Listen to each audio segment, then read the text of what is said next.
حي على الفلاح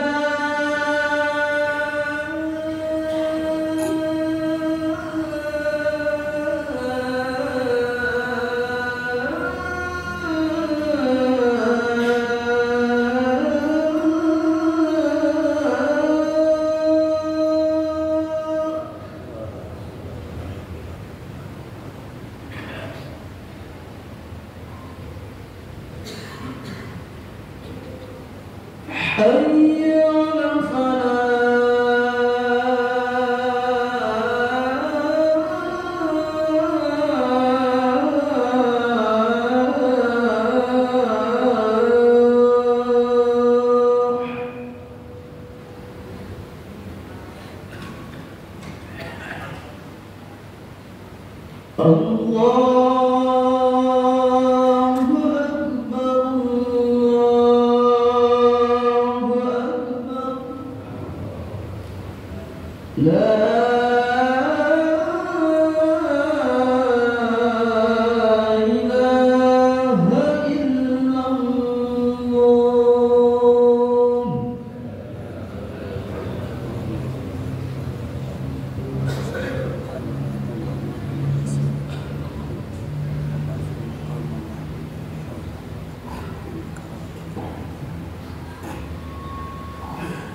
Innal hamdalillah nahmaduhu wa nasta'inuhu wa nastaghfiruh wa na'udzu billahi min shururi anfusina wa min sayyiati a'malina may yahdihillahu fala mudhillalah wa may yudlil fala hadiyalah asyhadu an la ilaha illallah wahdahu la syarikalah wa asyhadu anna Muhammadan abduhu wa rasuluhu la nabiyya ba'dah.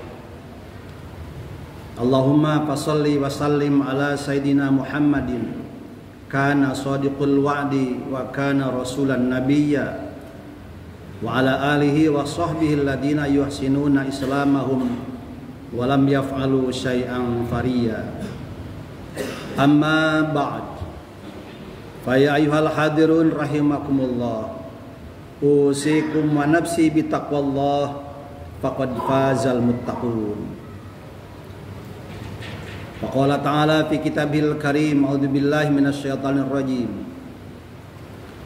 Wa laqad karramna bani adama wa hamalnahum fil barri wal bahri wa razaqnahum minat thayyibati wa faddalnahum ala katsirin mimman khalaqna tabdila.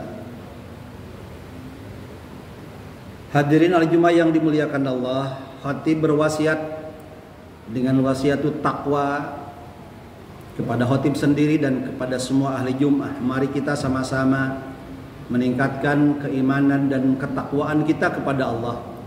Takwa dalam arti yang sesungguhnya, yakni melaksanakan perintah Allah dan menjauhi segala apa yang dilarangnya. Hadirin Jumat yang dimuliakan Allah, alhamdulillah Allah masih memberi kesempatan kita untuk hidup pada hari ini. Dan alhamdulillah hari ini kita dapat mengikuti melaksanakan sebagian dari perintah Allah, yakni ibadah salat Jumat. Harapan kita mudah-mudahan apa yang kita lakukan ini menjadi amal bakti dan ibadah kita kepada Allah dan menjadi jalan untuk keselamatan kita di dunia dan di akhirat. Hadirin al-Jumat yang dimuliakan Allah, hari ini tanggal 16 Agustus tahun 2024. Dan insya Allah besok hari tanggal 17 Agustus tahun 2024 kita akan merayakan hari ulang tahun kemerdekaan Republik Indonesia yang ke-79. Sejatinya merayakan hari ulang tahun adalah bersyukur kita kepada Allah atas kemerdekaan yang diraih oleh bangsa dan negara Indonesia pada 79 tahun yang lalu. Dan kemerdekaan itu hakikatnya adalah anugerah dari Allah Subhanahu wa taala. Pemberian dari Allah Subhanahu wa taala. Kalaupun kemerdekaan itu diperoleh dengan ikhtiar, kita melaksanakan ikhtiar adalah bagian dari kewajiban kita. Tetapi pada akhirnya semua ikhtiar hasilnya semuanya adalah diserahkan kepada Allah Subhanahu wa taala. Dan ternyata ikhtiar bangsa Indonesia pada saat itu untuk memerdekakan negerinya sendiri, Allah Subhanahu wa taala telah memenuhi keinginan bangsa Indonesia sehingga bangsa Indonesia merdeka pada tanggal 17 Agustus tahun 1945. Hadirin al-Jumat yang dimuliakan Allah, bagaimana sesungguhnya kemerdekaan dalam perspektif ajaran Islam? Ada sebuah takrif definisi tentang kemerdekaan. Kemerdekaan dalam bahasa Arab adalah al-istiqlal atau al-huriyah. Al-istiqlal kemerdekaan, al-huriyah kebebasan. Al-huriyah atau al-istiqlal itu adalah al-qudratu ala tanfidi ma'a in'idami kulli qasrin wa unfim minal kharij. Yang artinya kemerdekaan adalah kemampuan mengaktualisasikan diri tanpa adanya segala bentuk pemaksaan dan kekerasan dari luar dirinya. Jadi orang yang merdeka adalah orang yang bisa mengaktualisasikan diri ini sebagai manusia tanpa ada tekanan, tanpa ada pemaksaan dari pihak manapun.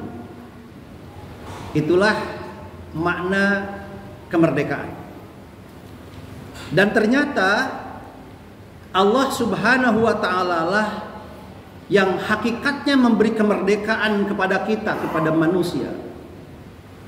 Sehingga Allah memberi kebebasan bagi manusia untuk mengolah alam ini. Dan alam ini sepenuhnya diciptakan untuk manusia. Allah Subhanahu wa ta'ala berfirman dalam surat Al-Isra ayat 70. A'udzubillahi minasyaitonir rajim. Walaqad karramna bani Adama wa hamalnahum fil barri wal bahri wa razaqnahum minat thayyibati wa faddalnahum ala katsirin mimman khalaqna tafdila.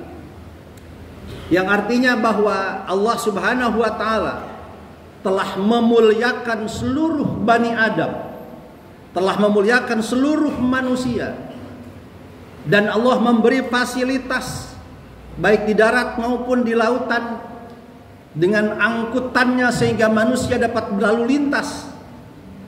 Wa razaqnahum minat thayyibati, dan Allah telah memberi kepada manusia rizki yang baik-baik.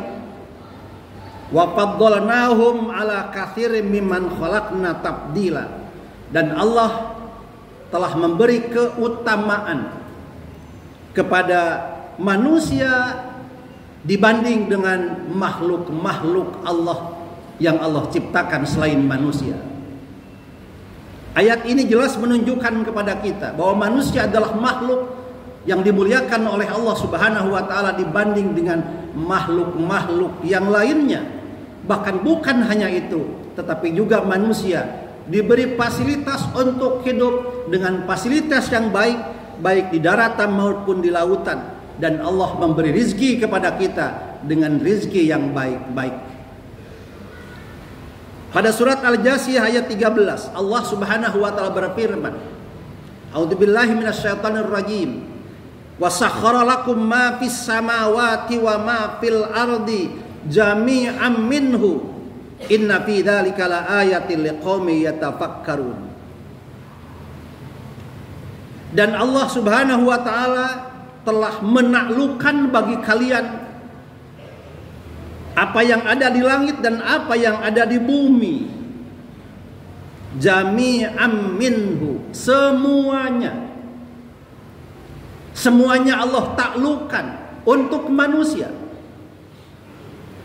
Alam, makhluk hidup apapun di langit dan di bumi yang Allah ciptakan itu ternyata oleh Allah Subhanahu wa taala ditaklukkan untuk siapa? Hanya untuk manusia, untuk bekal hidup.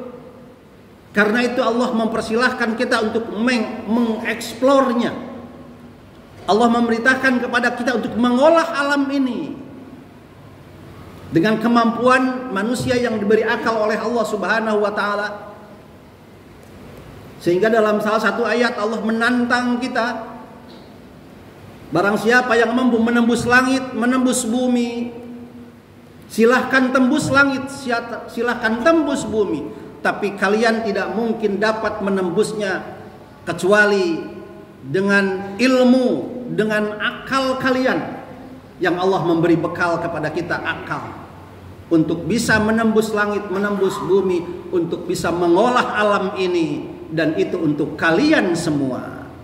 Tetapi kalian punya tugas, kata Allah, yakni kita diperintahkan oleh Allah, kita diciptakan oleh Allah untuk beribadah kepadanya.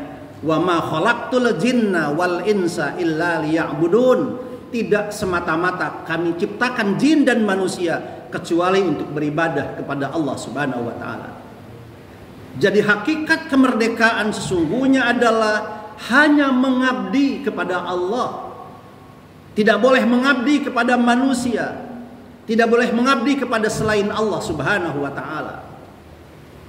Bangsa Indonesia alhamdulillah sudah 79 tahun merdeka, terlepas dari cengkraman penjajah bangsa lain. Tetapi hakikatnya bukan hanya sekedar terbebas dari cengkraman penjajah bangsa lain. Kemerdekaan yang sesungguhnya adalah merdeka dari tekanan apapun, tekanan siapapun, terbebas dari kebodohan, terbebas dari kemiskinan, terbebas dari keterbelakangan, dan terutama terbebas dari penjajahan secara duniawi. Itulah sesungguhnya kemerdekaan. Karena itu ketika kita sekarang bersyukur kepada Allah Subhanahu wa taala atas kemerdekaan ini, sesungguhnya bukti dari syukur kita adalah bagaimana kita memanfaatkan apa yang telah Allah anugerahkan kepada kita berupa kemerdekaan untuk mengabdi dan berbakti kepada Allah Subhanahu wa taala. Hari ini usia 79 tahun negara kita Indonesia, kita merasakan sendiri bahwa banyak memang yang perlu kita syukuri. Di samping banyak hal-hal yang memang membuat kita harus semakin introspeksi diri. Sejauh mana rasa syukur kita telah demikian baik atas nikmat kemerdekaan ini. Karena sesungguhnya syukur kepada kemerdekaan ini adalah bagaimana mengisi kemerdekaan ini dengan sesuatu amalia, dengan suatu perbuatan yang diridhoi oleh Allah Subhanahu wa taala. Manusia harus terbebas dari rasa tertekan oleh manusia lain. Manusia harus terbebas dari rasa tertekan oleh bangsa lain. Manusia harus terbebas dari jabatan yang menekan kita. Manusia harus terbebas dari keinginan untuk memperoleh harta yang menekan kita. Manusia harus terbebas dari apapun yang membuat kita mengabdi kepada makhluk, mengabdi kepada selain Allah. Hadirin yang dimuliakan Allah Subhanahu wa taala, kalau dulu sebelum merdeka bangsa Indonesia memerlukan pasukan berani mati, dan kini setelah merdeka begitu banyak hambatan, ancaman, gangguan, begitu banyak godaan, maka kita tidak lagi memerlukan pasukan berani mati, tetapi kita sekarang memerlukan pasukan berani hidup di tengah-tengah kehidupan. Kehidupan yang penuh tantangan, kehidupan yang penuh gangguan, kehidupan yang penuh ujian. Perlu orang-orang yang tegar, orang-orang yang kuat, orang-orang yang memiliki iman, orang-orang yang tidak mengorbankan imannya, keyakinannya hanya untuk hal-hal yang bersifat duniawi. Sehebat apapun hal-hal yang bersifat duniawi hanya akan kita miliki seumur hidup kita. Oleh karena itu, ketika ada orang yang terjajah oleh hal yang bersifat duniawi dan keinginan-keinginan yang tidak berorientasi kepada Allah Subhanahu wa taala, sesungguhnya itulah orang-orang yang terjajah duniawi, terjajah ukhrawi. Karena itu, bebaskan hati kita dari masalah-masalah duniawi, dari tekanan duniawi, dan kita hanya berbakti kepada Allah Subhanahu wa taala, melaksanakan perintahnya dan menjauhi segala apa yang dilarangnya. Di dunia ini, kemerdekaan dalam perspektif manusia tidak ada yang hakiki. Tidak ada manusia yang bisa bebas sebebas-bebasnya. Karena diikuti oleh aturan, diikuti oleh agama, diikuti oleh peraturan-peraturan lain. Jadi tidak ada kebebasan yang sebebas-bebasnya. Kebebasan yang hakiki nanti akan kita temukan ketika kita sekarang bebas dari tekanan manusia, tekanan dunia, dan hanya berbakti kepada Allah Subhanahu wa taala. Mudah-mudahan 79 tahun usia negara kita, bangsa Indonesia, ke depan semakin dianugerahi oleh Allah Subhanahu wa taala, sehingga negara kita menjadi negara yang baldatun thayyibatun wa rabbun ghafur, negara yang baik yang senantiasa diliputi oleh ampunan Allah Subhanahu wa taala. Karena itu seluruh bangsa Indonesia harus bertekad dalam diri kita untuk mengisi kemerdekaan ini tidak lain hanya berbakti, beribadah dan mengabdi kepada Allah Subhanahu wa taala. Barakallahu li wa lakum bima fihi minal ayati wa dzikril hakim wa taqabbala minni wa minkum tilawatahu innahu huwas samiul alim.